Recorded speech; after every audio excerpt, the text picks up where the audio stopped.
इसका क्या होगा, राम 1 घंटे से खेल रहा है। तो राम 1 घंटे से खेल रहा है। देखिए रहा, रही, रहे लगा है, इससे हम समझ गए कॉन्टिन्यूअस टेंस तो है लगा है तो प्रेजेंट कॉन्टिन्यूअस। लेकिन अगर हमने बीच में देखा टाइम भी दिया हुआ है 1 घंटे से, तो ये प्रेजेंट परफेक्ट कॉन्टिन्यूअस हो जाएगा। क्या हो जाएगा? तो उसका रूल याद होना चाहिए। तो सबसे पहले सब्जेक्ट है राम, अगर ये टाइम ना लगा होता तो राम इज प्लेइंग हो जाता, लेकिन टाइम लगा है, ठीक है, रहा, रही, रहे हैं, तो प्रेजेंट परफेक्ट कॉन्टिन्यूअस। तो राम, इसके बाद हैज़ लगेगा, इज नहीं लगेगा। फिर राम हैज़, उसके बाद बीन लगता है। और राम हैज़ बीन क्या कर रहा है? खेल रहा है, playing. Ram has been playing, कब से खेल रहा है? 1 घंटे से। फॉर, 1 घंटे को 1 भी कहते हैं और एन भी कहते हैं, फॉर एन आर। ठीक है, एक माने एन भी होता है और ए भी होता है। ठीक, उसके बाद अगला सेंटेंस है, आप मुझे पिछले वर्ष से नहीं पढ़ा रहे थे। रहे हैं कॉन्टिन्यूअस, थे पास्ट कॉन्टिन्यूअस। पिछले वर्ष से पिछले वर्ष से, ठीक है, नहीं पढ़ा रहे थे। ठीक है, आप मुझे, आपको कहते हैं यू पास्ट कॉन्टिन्यूअस था, रहे थे, लेकिन टाइम भी दिया और टाइम के बाद जब से दिखाओ तब समझ जाइए कि पास्ट परफेक्ट कॉन्टिन्यूअस है।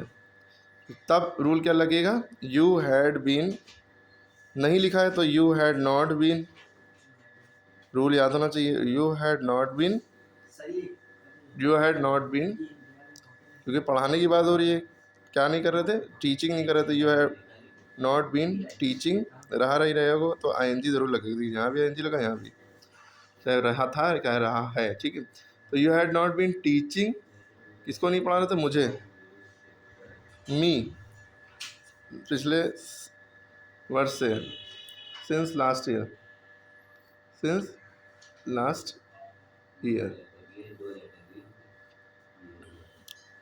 रवि 2 बजे से पढ़ा रहा होगा। रवि रहा होगा, विल,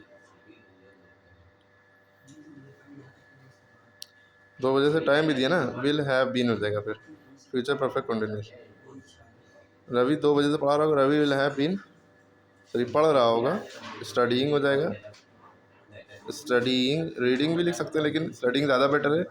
कोई सब्जेक्ट ही पढ़ रहा होगा, न्यूज़पेपर नॉवल पढ़ रहा होता तो रीडिंग लिखते हैं। ठीक है, Ravi will have been studying 2 बजे, जब भी बजे लिखा होगा तो सिंस ही लगेगा। स्टडीइंग, अब 1 घंटे है यहाँ, बजे नहीं है, घंटा होगा तो फॉर लगेगा। ठीक है, ठीक, Ravi will have been studying since 2 o'clock लिखते हैं, ओ लिखते हैं, फिर ओ क्लॉक लिखते हैं, कॉमा लगाते हैं ओ के बाद। ठीक है, इसके बाद अगला सेंटेंस, हम 2 बजे से ये गीत क्यों नहीं गा रहे होंगे। तो हमें तो ये समझ में आ रहा है कि भाई फ्यूचर परफेक्ट टेंस है, सॉरी फ्यूचर परफेक्ट कंटिन्यूअस है, क्योंकि 2 बजे से टाइम भी लगा है। लेकिन यहाँ पे मेन क्वेश्चन वर्ड क्यों भी लिखा हुआ है, क्वेश्चन मार्क भी लगा हुआ है। ठीक है, सबसे पहले क्यों की इंग्लिश लिखेंगे, क्यों, क्या, कब, कहाँ, जब बीच में आते हैं सबसे पहले उनकी इंग्लिश लिखते हैं।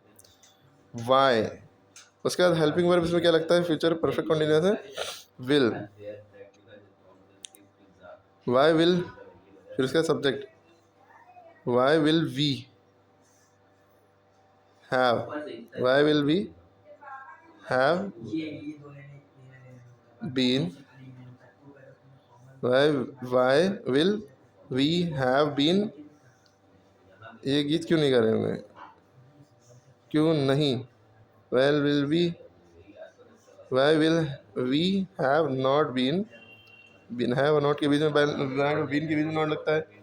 Y will we have not been, गीत गाना, singing, singing, why will we have not been singing, कब से? 2 बजे से, सिंस 2 ओ क्लॉक। ठीक है, तो क्या क्या समझा, सारे सेंटेंस देखिए, रिवाइज कर लिए। ठीक है, कहीं गलती लगी तो बताइएगा, क्वेश्चन मार्क जरूर लगाएंगे क्योंकि इससे शुरू हुआ। ठीक है, बाकी कहीं सवाल नहीं है तो उसमें कहीं गलत लग रहा है तो बताइए।